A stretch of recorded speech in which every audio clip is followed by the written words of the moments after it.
there. And Valerie, nice to see you. Oh, that's good. That's good. How are you all doing? Hope things are good your way. Thank you for joining me for finishing off the Flax. Well, it was just down the road from where I am. And I've started it in oil and cold wax for those of you that weren't on the Zoom call yesterday. So what I did is I just did the blocking in and laid in this high horizon line, because we were discussing yesterday about Van Gogh using this high horizon line to sort of convey a sense of the world and where he was feeling within the world. So these fields sort of depicted in a sort of a state of mind, really. But I was using it from a technical point of view in that it's very easy to ignore foreground and put low horizons in paintings. But here's an example of the high horizon line and then dividing the space in here.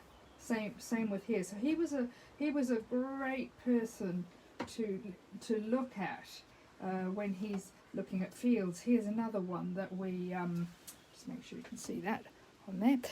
This is another one where a very famous painting by Van Gogh, where he's divided the picture plane and put a very high horizon line, a few little houses. We get a real sense of the figure being within this landscape and that there's lots going on and a path. In some ways that's very similar to what we have today on this painting that I'm doing, but without the figure. Maybe I should get... All right.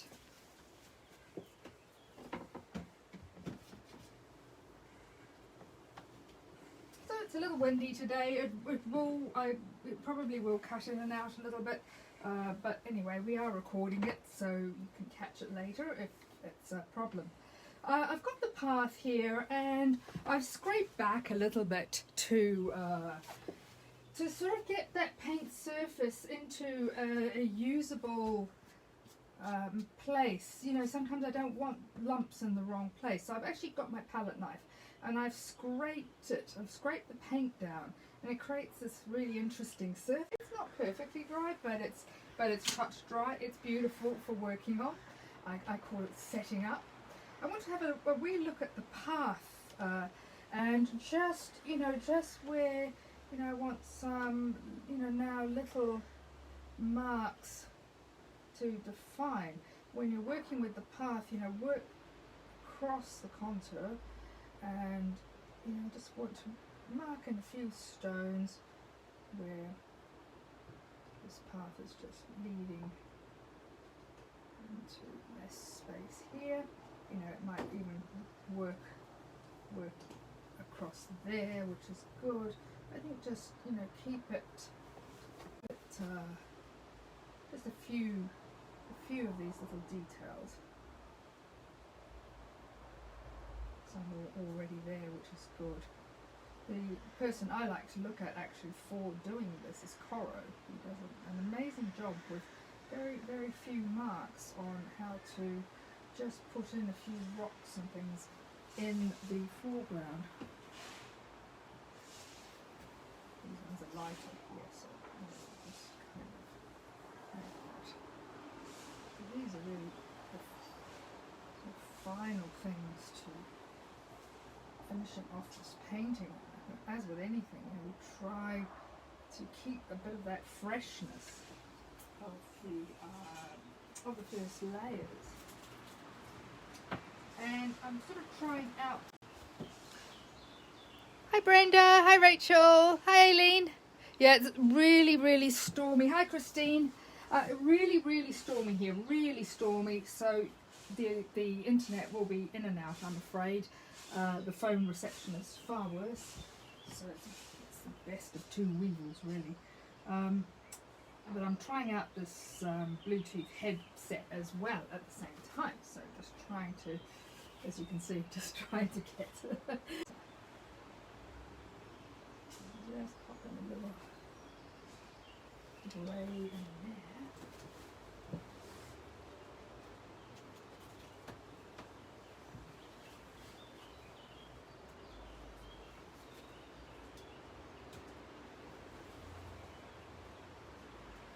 making just a few sort of not want too much. Getting lots of nice comments about your shirt. Oh, the shirt! Thank you. I will confess to you, because you're all my friends, but actually it's a man's shirt, because I find women's shirts really stupid. They sort of open up in the middle. For women like myself, I actually find men's shirts really good. The only thing I had to do was have the sleeves shortened, because the sleeves are really long. This is another tool that's around at the moment. It's made by Zoe and Chloe. It's cheaper than the Messermeister. So if you you can get that obviously from Amazon, the Messermeister. It's quite expensive. In fact, some of them were about £14. This was about £6 or something, much cheaper. So if you are, but it still does the job, and as I say, I'm quite happy with it as an alternative tool. Just spread that there. And again, if something is what we talked about yesterday, if you want to change a little bit of the contour of something, use that roller. Put that roller in, and you can easily flatten down, bring colour across. So I'm going to just bring.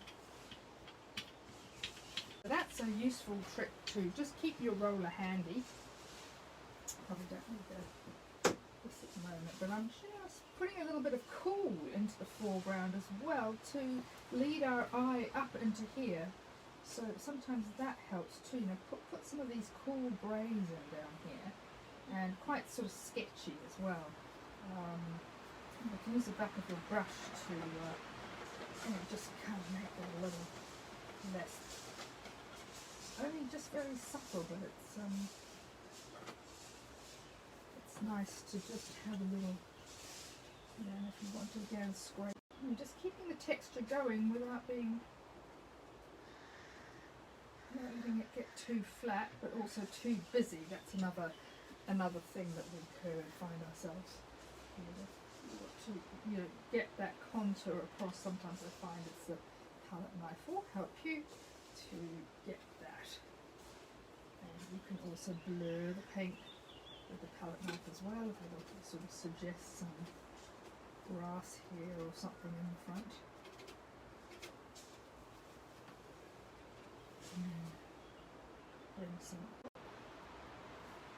Li's got a question. Yeah. Do you have any problems with linen panels warping? Yes. I do have trouble with linen panels warping, and I didn't use them for a long time. They warp if you get solvent onto the reverse side.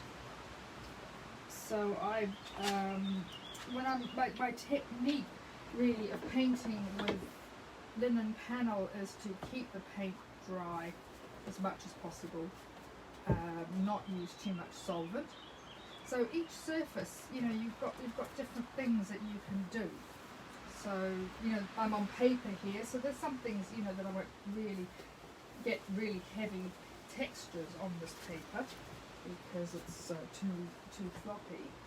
But on linen panel, try not to get the solvent on the reverse side, because it will destroy the paper on the reverse side. Painting on the linen panels, and I was very lucky. Gallery rang me this morning and asked me for some of the panels that I've done for the demos here, so that's very exciting. Really happy about that. So yes, and they're on linen panels, so I was very careful with what I used on there. You probably do need to put a layer of clear gesso down before you work.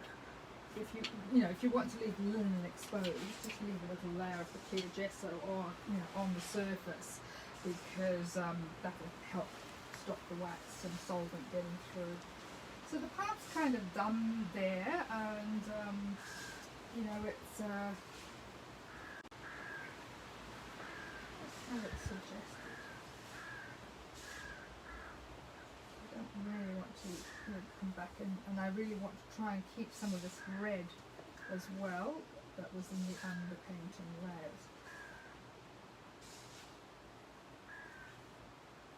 Okay, he's done. So now let's have a look from top to bottom what needs fixing here. There might be a few shapes like this. The edges are a little hard. We'll get some tonal depth into this. This is a lovely green, but we need to darken it slightly. So we'll do that, and same within there, and just probably glaze that down or drag something over the top there. The sky's pretty much done, and the transition, I fixed this up, but the transition from the trees into the sky, you know, you kind of work one into the other there. So let's just do this. So we have beigey colour that we've been using for the stones, and we use the straight edge for that.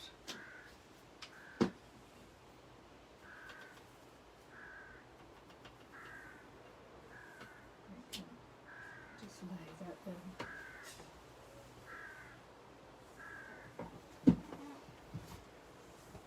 Let's put some fence posts in there as well.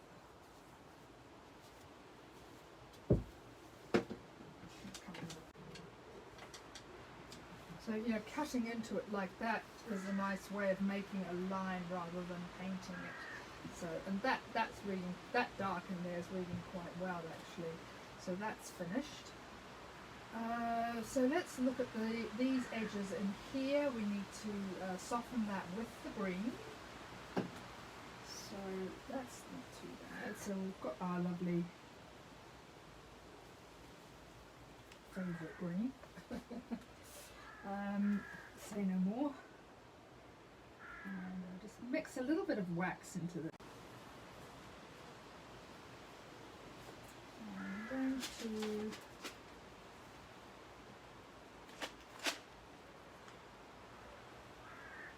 just come in, just use that as a little edge to. We want our eye up here. We want our eye to be just like the Van Gogh with the sun. We want our eye to travel. It's probably quite important to have some, you know, interesting colour or form in this spot here. Let's just drag. So, and that's a nice bright green which sits against that dark green. Don't need too much of it, it's quite strong. Just lay the brush on its side. It's got quite a lot of wax, you know, got that 10% wax in it. So it holds its shape as well. As I get down here, I'll have to modulate it and make it a little darker, so I'll add a little more umber into that. Yeah. And let's just put that one back in there.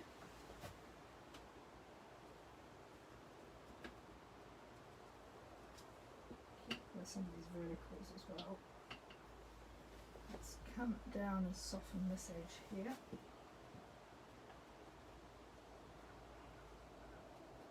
Now again, you don't want to obliterate it, just try and leave it a little open, just to get a little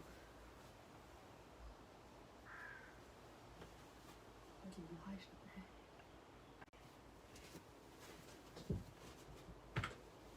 Put more green into that. Just add a little viridian green actually. I find viridian's quite a useful colour. It's not as harsh as phthalo green. I would normally use quite a bit of, but I have it on order, so hopefully, I don't know if any of you use cobalt green, but it's a beautiful green for landscape painting. So we've done that. Now we need to just come in here and So again, we're looking at this warm, cool, warm, cool, warm, cool, warm, cool transition through the painting. These things here are helping us do that. And as it gets near, let's go get my darker again.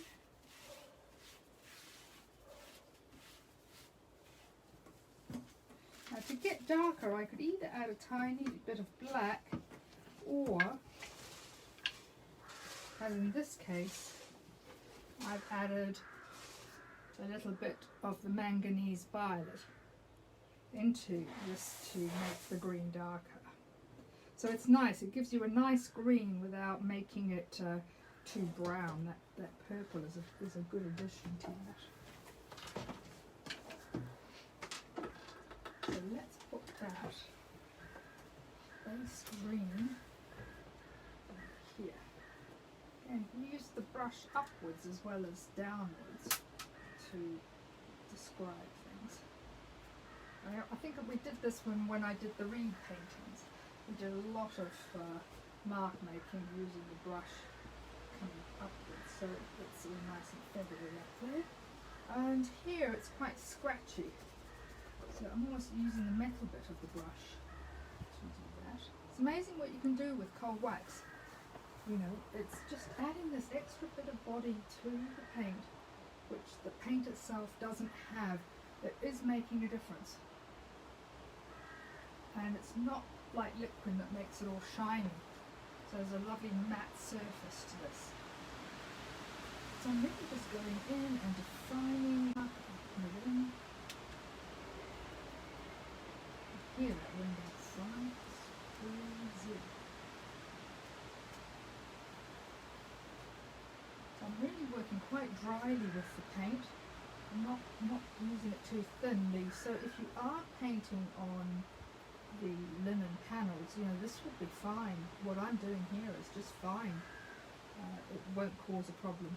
If I was doing a solvent pour, then that would be a problem. And there used to be lots of solvent pours. Let's bring that darker green into this part here.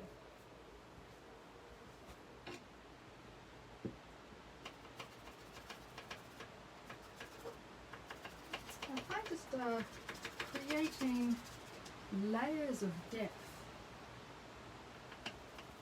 There's also something, I think it's a bit like hairdressing. You know, when someone layers your hair and then you just get this sort of threading and ribbon just coming in over the whole thing. I can literally, what I'm doing is I'm masking out this bit of blue and then bringing in that darker green, you know, over the top of it. So that's acted as a mask. You get this sort of ribbon effect in the landscapes. So again, I'm using that as a mask. If you want to know more about my workshops at Ballinglen and at Lund Studios, where I have, you know, 2 and 3 day workshops, I've got a bit more time to get into using some of these techniques and exploring, you know, different colour combinations. The one I'm doing at Lund Studio this year will be on seascapes. So I'm very excited to get that down to the sea again, as we all probably are. I'm waiting to get back into the beach, but we've all been good and just pacing ourselves with that. Just need a little bit more under there. I'm also using a little bit of alkyd, so it dries a little faster. And I found that really useful as well. It doesn't cause any problems with bubbling up or granulation or anything like that.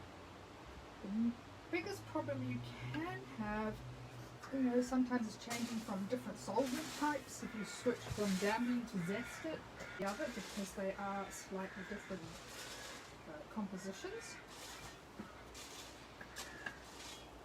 As I say, I use zest it because it's a vegetable based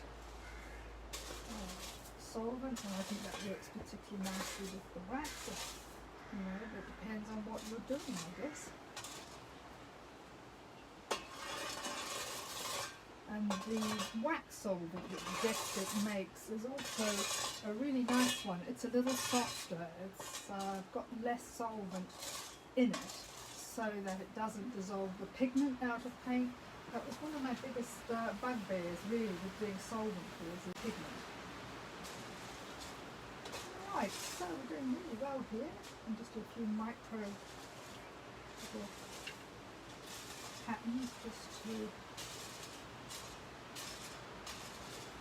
Sometimes, you know, I get two different colours on my brush on different sides. I've got a lighter colour here and a darker colour on that side. So, you know, I can really just work across the two at the same time.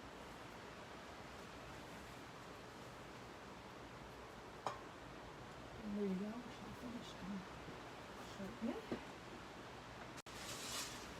There we go. Right, we're going to do the foreground now, just in here.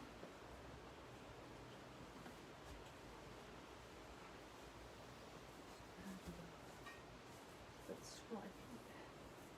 Just if it looks a little artificial. Just don't want it to look a bit lazy, like you didn't think about what was going on there. So, a little bit darker.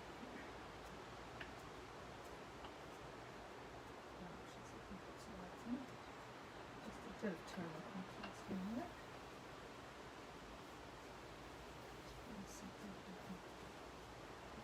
Now, I'm going to use an etching tool, which has got a very sharp point on it.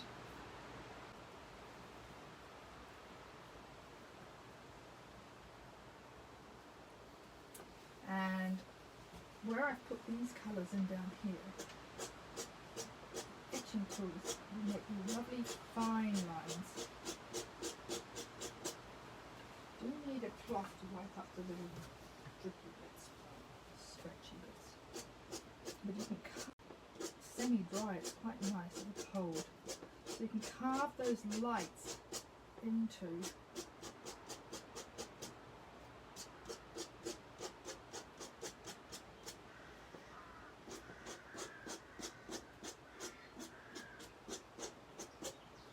I don't know if you saw the first live that I did this morning when I was just advertising this, that I said that I rolled the whole painting with clear wax before I started. This clear wax before I started has set the painting up for me to do this. Because the cold wax will soften and equalise the paint shine a little bit. It means now that the paint is nice and pliable. I tell you what, paper's just wonderful. I don't often use it because I'm often working on panels and working, you know, quite thickly. But you know, if you like sensitivity, I've got to say, paper is just wonderful because it has a just a fantastic surface with the wax on it. I think it's really lovely to use. So we're going to get in here and scratch a few things in here. We're going to have to actually put some other colours on here. But just to move that around a little, where we put this dark green, let's just scratch through a little bit to the underpainting as well and let some lights in.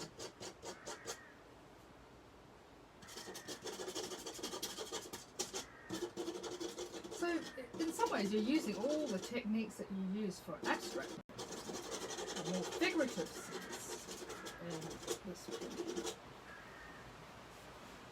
So once I've done that, I usually get a sort of a broad bristle brush, and I'll come down and I'll very loosely, just grab those scrapings.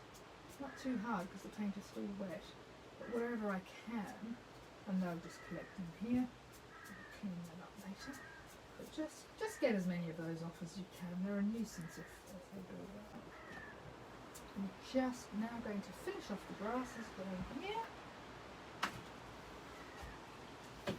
So we probably need some darker green, particularly down here in the base, or in here. With a little bit of base, manganese violet. Give you something. Oh, sorry. There we are. Give you that manganese violet with a little bit of that viridian green. Maybe the fine little candles. I'm just gonna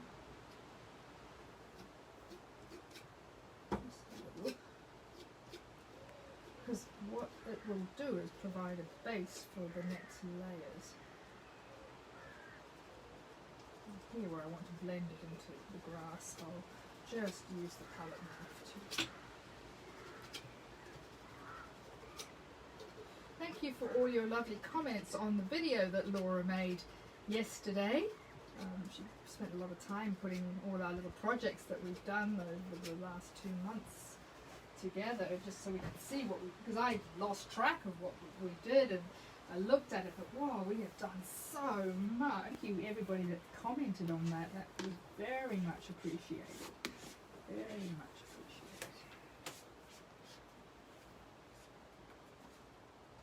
Gave Laura a big boost.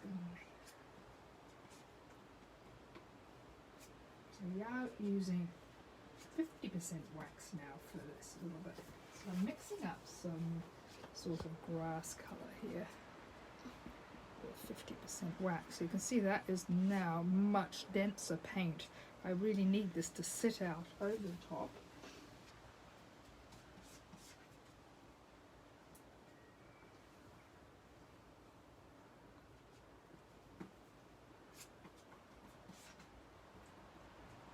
It's a sort of a greeny sandy colour.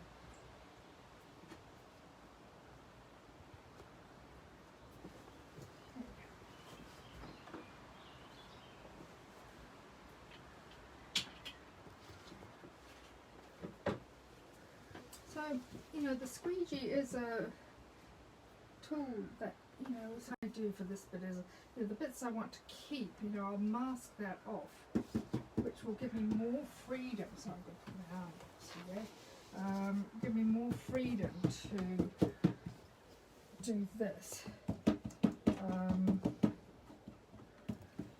Because I don't want to lose all our lovely, going upwards. Again, you know, using the same techniques that we used before, and just layering that. I'm layering that particularly over the green here down the bottom. I don't want to ruin what we have done. This can happen when you take this thing over.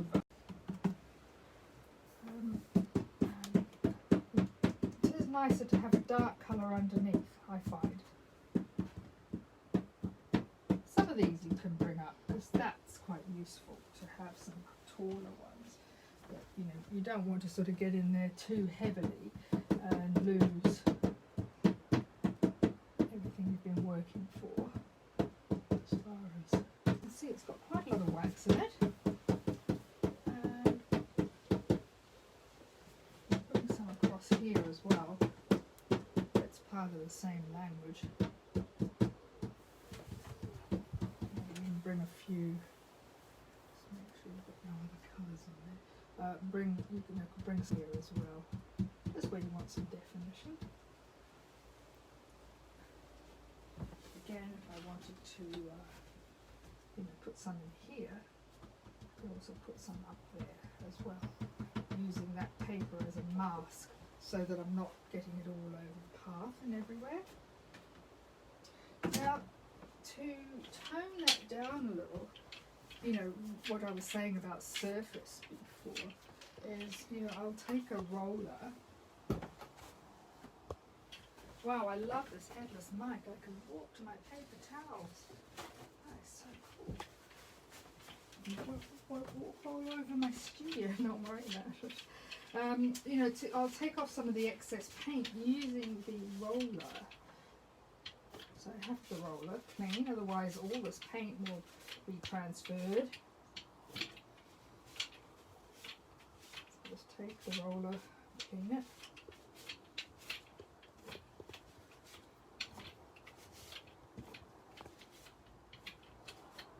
So if you have a chance to have a look at the YouTube video and like it if you like it, obviously, that's really good. But it's a way, I think, to have a memory of what we did together. It's been pretty full on what we have done. So just one last thing, and then colour this side.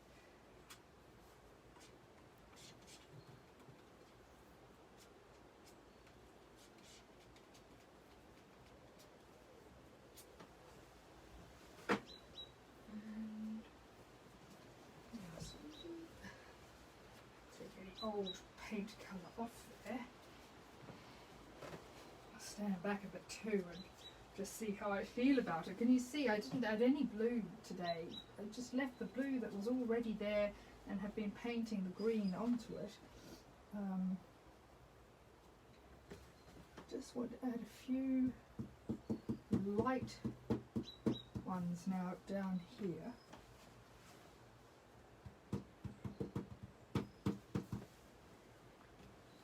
Just where, so there we do.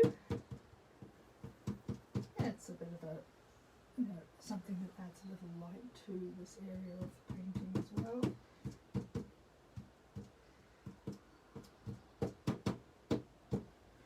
And if there's something sort of in here as well, you know, it's a good chance to just add those few in there. Reminded that these ones go down there anyway. It's makes it look a little more real. Notice things have to look like they grew like that. You know, sometimes they do grow like that, don't they? Don't want to fiddle. It just gets worse. Just have a look at it for the colour balance. See if that's okay. Just need a little green at the top there.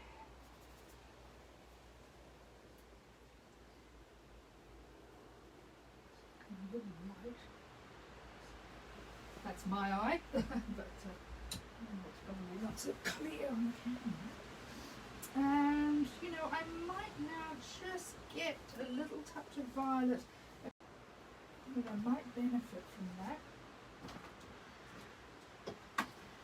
So again, I'll be using the King's Blue with a little bit of manganese violet.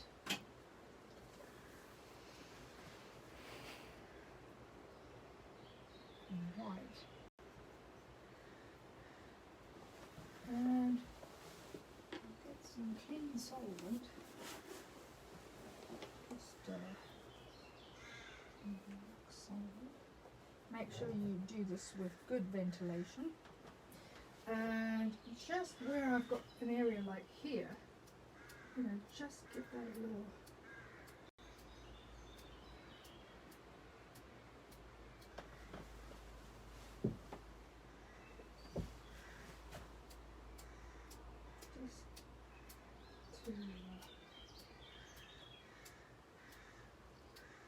This is an easy technique in acrylic to splatter like that.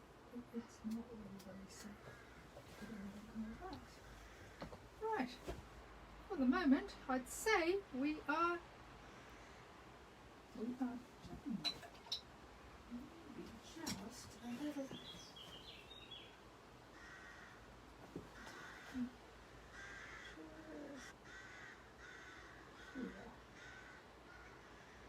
Tiniest bit of very dark light brown.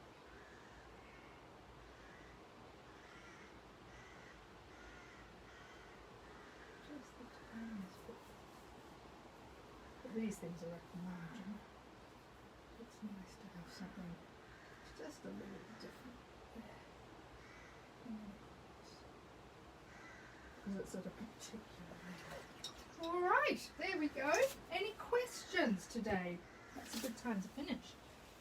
Anybody got anything they'd like to know? With oil paint or mixed with something? The oil paint is mixed with a tiny bit of solvent, Georgina. So don't breathe it in. Make sure you've got really good ventilation for that. So I sometimes splatter it and then go outside the studio to breathe. I hold my breath while I do it. Solvent is obviously not a good thing to breathe in. Cheryl asks, are you using oil paper? Yes, I am using oil paper. This is an oil paper by Georgian, actually. Texture on it. It's not arches. It's different.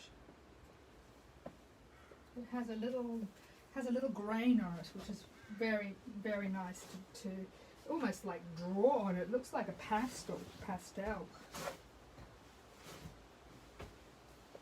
Well, that's all the questions. Okay, well, super. Thank you very much. That was 2 lessons in painting this flax field.